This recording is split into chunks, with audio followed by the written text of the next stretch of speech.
নমস্কার। আজ বাংলা ডিজিটালে আপনাদের সকলকে স্বাগত। এই অনুষ্ঠান যেটা আমি শুরু করতে যাচ্ছি অত্যন্ত আকর্ষণীয়। যারা আমাদের দর্শক তারা বলেন রাজনীতির টি-20। আপনারা ক্রিকেট মাঠে টি-20 গেম দেখেন, ব্যাটিং বোলিং মারাত্মক, খুব ফাস্ট খেলা। আমাদের পশ্চিমবঙ্গে 2026-এর আসন্ন বিধানসভা নির্বাচন নিয়ে খেলাটাও দ্রুত জমে উঠেছে। সেটা কেন? একদল যারা ক্ষমতা দখলের জন্য পাগল হয়ে গেছে, সেই দলটার নাম হচ্ছে বিজেপি। আর একটা দল, যে দল প্রায় 14.5 বছরের উপর রাজ্য শাসন করছে, মাটি মানুষের তৃণমূল কংগ্রেস, যার মুখ্যমন্ত্রী মমতা বন্দ্যোপাধ্যায়। লড়াই সরাসরি মমতা বন্দ্যোপাধ্যায় বনাম বিজেপি। হ্যাঁ, আরেকজন সেনাপতি আছেন এই লড়াই, অভিষেক বন্দ্যোপাধ্যায়, তৃণমূল কংগ্রেসের সেকেন্ড ইন কমান্ড। তিনি দলের সর্বভারতীয় সাধারণ সম্পাদক বটে। খেলাটা এখন কোন পর্যায়ে এসে দাঁড়িয়েছে সেটা হচ্ছে আমরা দেখতে পাচ্ছি, সারা ভারতবর্ষ দেখতে পাচ্ছে। একটা নির্লজ্জ নির্বাচন কমিশন কেন্দ্রীয় সরকারের হাতের পুতুল হয়ে সে ন্যাক্কারজনক একটার পর একটা ঘটনা ঘটিয়ে চলেছে এসআইআরকে কেন্দ্র করে। রাজ্যের সিংহভাগ মানুষ বিরক্ত, ক্ষুব্ধ। কি ভারতবর্ষের তারা 70, 80, 90, 100, 200, 300 বছরের পরিবার বসবাস করছে। হঠাৎ তাদের নাগরিকত্ব নিয়ে কেন্দ্রীয় সরকার আর কেন্দ্রীয় নির্বাচন কমিশনে ঘুম ছুটে গেছে। এবং 2 মাস হয়ে গেল এসআইআর এর নামে একটা বর্বরতা চলছে। যেভাবে একের পর এক নিজের সিদ্ধান্ত নিজে পরিবর্তন করছে কেন্দ্রীয় নির্বাচন কমিশন, তাই থেকে তো পরিষ্কার যে তারা সামলাতে পারছে না। অবশ্যই একটা নির্ভুল ভোটার তালিকা সব মানুষ চায়। গণতন্ত্রপ্রিয় যে কোনো মানুষ রিগিং, কারচুপি ভোটার তালিকায় বরদাস্ত করে না। তারা চায় ন্যায্য ভোটার ন্যায্যভাবে ভোট দিক এবং প্রতিটা নাগরিক যার বৈধ নাগরিকত্ব আছে তার ভোটার তালিকায় নাম থাকবে। তো আমরা কেন্দ্রীয় নির্বাচন কমিশনকে কেন গাল পাচ্ছি? তার কারণ হচ্ছে তারা প্রথম হচ্ছে একটা এমন অল্প সময়ে একটা গুরুত্বপূর্ণ কাজের নেমে পড়েছে যেটা এত অল্প সময়ে করা কথা নয়, উচিত নয়। কিন্তু কেন নেমেছে না, এই যে বলছিলাম বিজেপি, ভারতীয় জনতা পার্টি, তাদের ধারণা হয়েছে যে পশ্চিমবঙ্গে একটা তৃণমূল কংগ্রেসের যে সলিড ভোট ব্যাংক রয়েছে 45%-এর মতো, সেই ভোট ব্যাংক থেকে একটা বড় বাল্ক ভোটারকে যদি আমি সরিয়ে দিতে পারি একদম গায়ের জোরে, তাদের নামগুলো কেটে দিলাম। সিপিএম করতো, সিপিএম কি করতো জানেন? ভোটার তালিকায় যেটা সরকারি নির্বাচন কমিশনের কাছে, রাজ্য নির্বাচন কমিশনের কাছে যে তালিকা তৈরি হতো, তাতে লাল কালি দিয়ে সব নাম, ভোটারদের নাম বাদ দেওয়া হতো। কাদের নাম বাদ দেওয়া হতো? ধরুন আপনি সিপিএম এর সমর্থক নন, আপনার নাম লাল কালি দিয়ে বাদ দেওয়া আছে। এবং অদ্ভুত ব্যাপার, সেই মানুষটা তো ভোটার, তার ভোটার লিস্টে নাম আছে। এবার তিনি ভোট দিতে গেলেন যখন, তখন যে পোলিং পার্টি, মনে রাখবেন সিপিএম এর আমলে এই পোলিং পার্টির ব্যাপারটা কিন্তু পুরো পার্টির ক্যাডার বেস সমস্ত জিনিসটা হতো। স্কুলের মাস্টারমশাই থেকে শুরু করে সরকারি বিভিন্ন অফিসের কর্মচারী, যারা আগমার্কা কোঅর্ডিনেশন কমিটি, এবিটিএ করা লোক, তারা হচ্ছে এই বুথে বুথে যে নির্বাচন পরিচালনার যে পরিকাঠামো, সরকারি পরিকাঠামো, নির্বাচন কমিশনের যে পরিকাঠামো, তার নেতৃত্ব দিতে।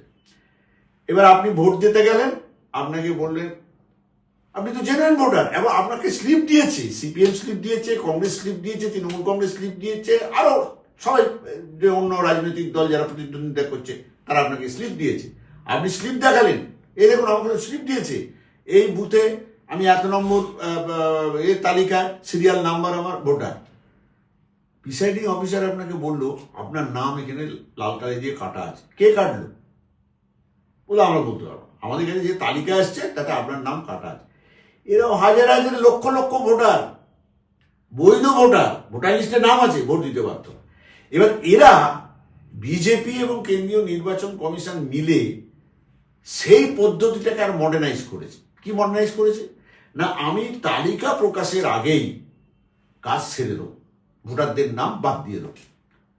এবার প্রথম তাদের এই যে সন্দেহজনক কাজ, একটা উদ্দেশ্য প্রণোদিত ভোটার তালিকা তৈরি করা, সেটা প্রথম এক্সপোজ হলো 1,37,00,000 ভোটারের নাম পশ্চিমবঙ্গে সন্দেহের তালিকায়। কি সন্দেহ? তাদের নাম, পদবি, বাবার নাম, রাস্তার ঠিকানা, এসব গোলমাল হচ্ছে। এইটা হলো সূত্র। এই সূত্রে 1,37,00,000, 2-4 হাজার ভোটার নয়, তাদের নাম এ হলো। আরো আশ্চর্যের ব্যাপার হচ্ছে যে তারা কারা যাদের নাম এই সন্দেহজনক লিস্টে আছে, সেই তালিকা কোনো রাজনৈতিক দলকে দেয়া হবে না, কোথাও প্রকাশ করা হবে না, কিন্তু সেই তালিকা চলে গেল বিজেপি নেতা কর্মীদের হাতে।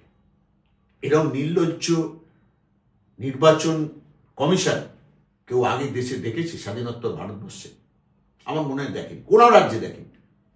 আচ্ছা, এইবার তোমার পরিচয়পত্র, সেটা এক এক জায়গায় এক এক রকম হোয়াটসঅ্যাপে নির্দেশ যাচ্ছে যে এই এই জিনিস চাই, এবং চাই মানে তোমার সব কিছু আছে, পাসপোর্ট পর্যন্ত আছে, যার তাকে বলছে না তোমার এটা মিলছে না, তোমার বাবার বয়সের সঙ্গে তোমার এর বয়স মিলছে না।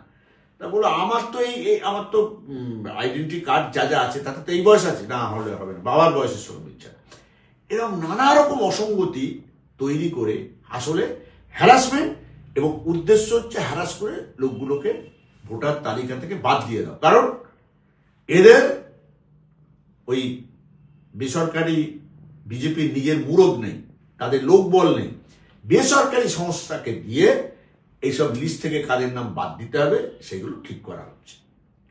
এবার তাতে বিজেপি শেষ পর্যন্ত দেখলো যে না, তাতেও কিছু সুবিধা হচ্ছে না। আমাদের অনেক ভোটারের নাম তালিকা থেকে বাদ দিতে গেলে 7 ফর্ম 7, সেইটা হচ্ছে একেবারে হাজার হাজারে জমা করতে হবে। এবং সেই আমাদের আপনারা খেয়াল রাখবেন, এখন ডেট এক্সটেন্ড হয়েছিল, পরে 13-14 হচ্ছে 15 তারিখ ছিল আমাদের লাস্ট ডেট অফ ওই জমা দেওয়ার শেষ তারিখ ছিল 15ই জানুয়ারি। 13-14 জানুয়ারিকে টার্গেট করে ওই প্রাইভেট এজেন্সিকে দিয়ে বিজেপি চেষ্টা করলো যে ওই সমস্ত বিধানসভা নির্বাচন কেন্দ্রে গড়ে 10,000 করে জেনুইন ভোটারের নাম বাদ দেওয়ার ফর্ম 7 জমা দেওয়া। পারল না। প্রাইভেট এজেন্সি নাম দিল, ফর্ম দিল, কিন্তু তাদের লোকেরা সব জায়গায় পৌঁছতে পারলো না। যেখানে পৌঁছবার চেষ্টা করেছে সেখানে গণপ্রতিরোধ হয়েছে। সেটা স্বাভাবিক, যে তুমি জেনুইন ভোটারের নাম আমার সামনে বাদ দেবে, অন্য রাজনৈতিক দল ছাড়বে কেন? কিছুতেই ছাড়েনি। প্রতিবাদ হয়েছে, প্রতিরোধ হয়েছে। এবার দেখলো যে তাতে সাফিসিয়েন্ট ভোটারের নাম বাদ দেওয়া গেল না। তারপর কি হলো? তারপর হলো কি, যে এক্সটেন্ড করো, এই যে ফর্ম জমা দেওয়ার তারিখ এক্সটেন্ড করো। 19 তারিখ করা হলো, বাড়িয়ে 5 দিন বাড়িয়ে দেওয়া হলো, 4 দিন বাড়িয়ে দেওয়া হলো, এই বিজেপির স্বার্থে, যে বিজেপি এখনো মনোমতো ভোটার তালিকা তৈরি করতে পারছে। কি আজব ব্যাপার, মানে ভাবা যায় না। এবার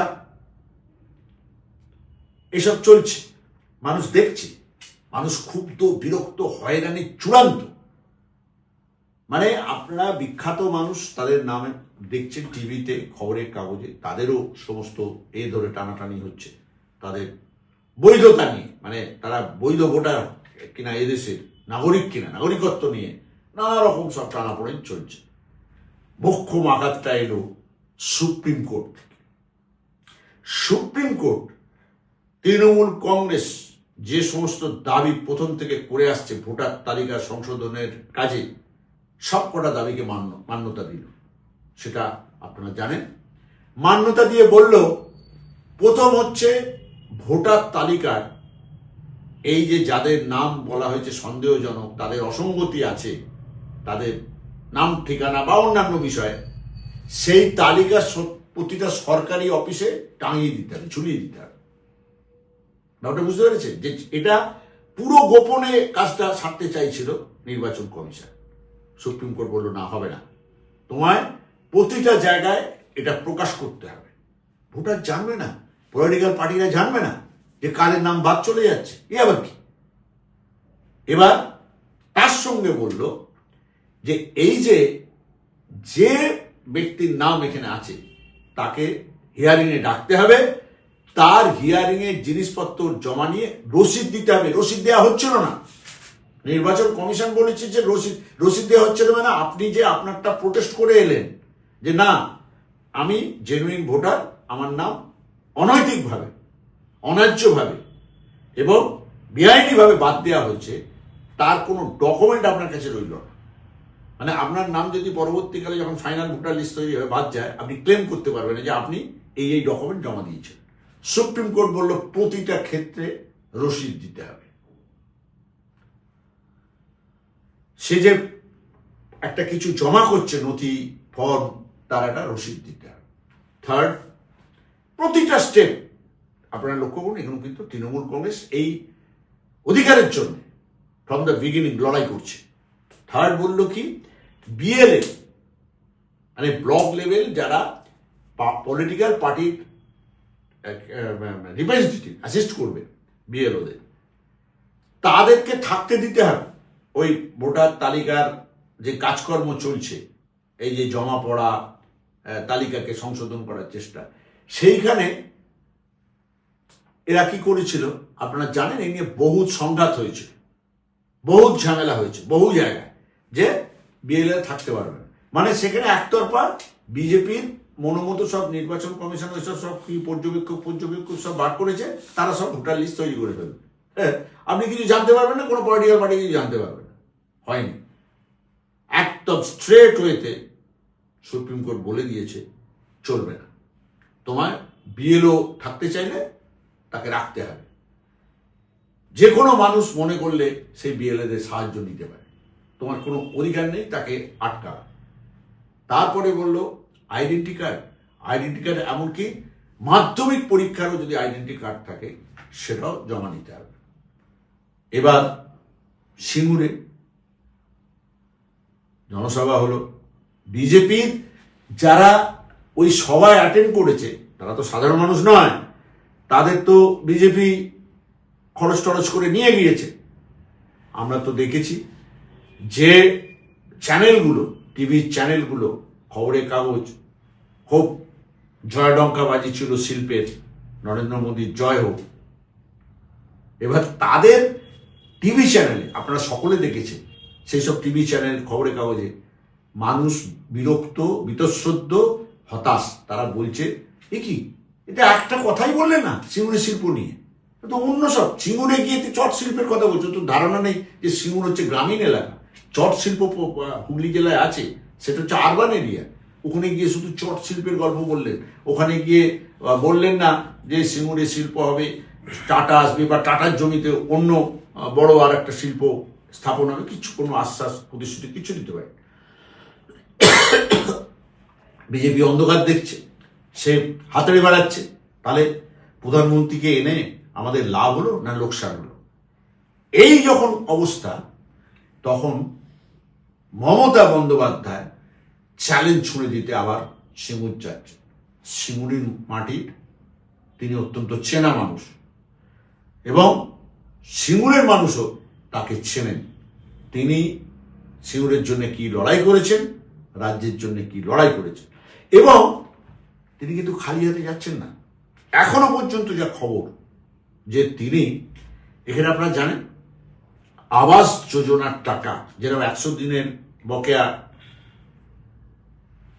আমাদের রাজ্যের 9,000 কোটি টাকা বকেয়া হয়ে রয়েছে, সেই রকম আবাস যোজনা সে টাকাও বন্ধ করে দেওয়া হয়েছে পশ্চিমবঙ্গে। কিন্তু মমতা বন্দ্যোপাধ্যায়ের মামাটি মানুষের সরকার গরিব মানুষের পাকা বাড়ি করে দেওয়ার এই যে প্রকল্প, সেই প্রকল্পকে চালু রেখেছে। এখনো পর্যন্ত 24 সাল পর্যন্ত দেখা গেছে যে 12 12 লক্ষ উপভোক্তা এই প্রকল্পের সুবিধা পেয়েছেন। এই প্রকল্পে 60,000 টাকা হয় প্রথম কিস্তি, দ্বিতীয় কিস্তি হয় আরো 60,000 টাকা, 1,20,000 টাকা। এবার 24 সাল থেকে এখনো পর্যন্ত কিন্তু 12 লক্ষ মানুষ পেয়ে আছে এই প্রকল্প। কেন্দ্রীয় সরকার একটাও টাকা দেয়নি। এবার সিঙ্গুরের মাটিতে দাঁড়িয়ে এখনো অব্দি যা সরকারি খবর, প্রায় 16 লক্ষ মানুষকে, যাদের আর্থিক সঙ্গতি নেই, যারা নিজেদের ক্ষমতায় আর্থিক ক্ষমতায় বাড়ি তৈরি করতে পারবেন না, তাদের পাকা বাড়ি তৈরি করার প্রথম কিস্তির টাকা 60,000 টাকা ওই মাটি থেকে ঘোষণা করে দেবেন তাদের দেওয়ার জন্য। তাহলে মমতা বন্দ্যোপাধ্যায়ের মাথায় সবসময় উন্নয়ন, সামাজিক কল্যাণমূলক যে সমস্ত প্রকল্প ঘুরছে, মানুষের কি করে কল্যাণ করা যায়, ভালো করা যায়। আর বিজেপি তারা একটা হচ্ছে কিছু স্টান্ট দেওয়া যায় কিনা সেটা এখনো ফ্লপ, নরেন্দ্র মোদী কিছু করতে পারেননি। আর এসআইআর করে ভোটারদের নাম বাদ দিয়ে যদি ক্ষমতায় আসা যায়, তাহলে মমতা বন্দ্যোপাধ্যায়ের সরকার এবং দলের যে লক্ষ্য তার সঙ্গে বিজেপির লক্ষ্যে কত মৌলিক তফাৎ দেখতে পাচ্ছে। যে নির্বাচনী ইস্তাহার নয়, মমতা বন্দ্যোপাধ্যায় সৈনিকরা, অভিষেক বন্দ্যোপাধ্যায় সৈনিকরা পাড়ায় পাড়ায় এখন ঘুরছে। 14.5 বছর ধরে রাজ্য সরকার কি কি কাজ, উন্নয়নমূলক কাজ করেছে, পাড়ার সংলাপ, উন্নয়নের সংলাপ নাম দিয়ে তারা পাড়ায় পাড়ায় মানুষের দূরে দূরে ঘুরে বেড়াচ্ছেন। যে দেখুন, একটা বই দিচ্ছেন, ছোট্ট পাতা বই, এই 14.5 বছর এই সরকার আপনাদের জন্য কি কি কাজ করেছে। আর বলুন, এই আপনারা যে যে প্রকল্পের অন্তর্ভুক্ত উপভোক্তা, আপনাদের কোনো সমস্যা আছে কিনা। কারণ মমতা বন্দ্যোপাধ্যায় দুয়ারে সরকার করে ইতিমধ্যে এক ছাতার তলায় সমস্ত ডিপার্টমেন্টকে বসিয়ে দিয়েছে। সাধারণ মানুষ যাচ্ছে দলে দলে, হাজারে হাজারে, লক্ষ লক্ষ লাইনে দাঁড়াচ্ছে। তার যা সমস্যা, সে বিধবা ভাতা হোক, স্বাস্থ্যসাথী হোক, লক্ষ্মী ভাণ্ডার হোক, যাচ্ছে সেইখানে তার সমস্যাগুলি সমাধান করে চলে আসছে। এই একটা দল, এই একটা সরকার। আর তার বিকল্প হচ্ছে হিন্দুত্বের নাম করে মানুষকে উস্কানি দাও, রাজ্যটাকে একটা অরাজক পরিস্থিতি সৃষ্টি করো, আর ওই হিন্দুত্বের সুশ্রুতি দিয়ে দাঙ্গা লাগিয়ে দাও। এইভাবে একটা দল ক্ষমতায় আসতে পারে? হতে পারে? হতে পারে না। পশ্চিমবঙ্গের মতো রাজ্যে হতে পারে না। এখানে মানুষ অত্যন্ত সচেতন, এবং যারা 3টে টার্ম সরকার চালিয়ে ফেলেছে, তারা কি কি মানুষের জন্য কাজ করে চলেছেন, সেটা সাধারণ মানুষের চেয়ে বেশি কেউ জানে না। বিজেপি নেতারাও জানেন না যে তারা এই সাধারণ মানুষ থেকে কতটা বিচ্ছিন্ন। আর মমতা বন্দ্যোপাধ্যায় তার তৃণমূল কংগ্রেসের শিকড় এই সাধারণ মানুষের কত গভীরে চলে গিয়েছে।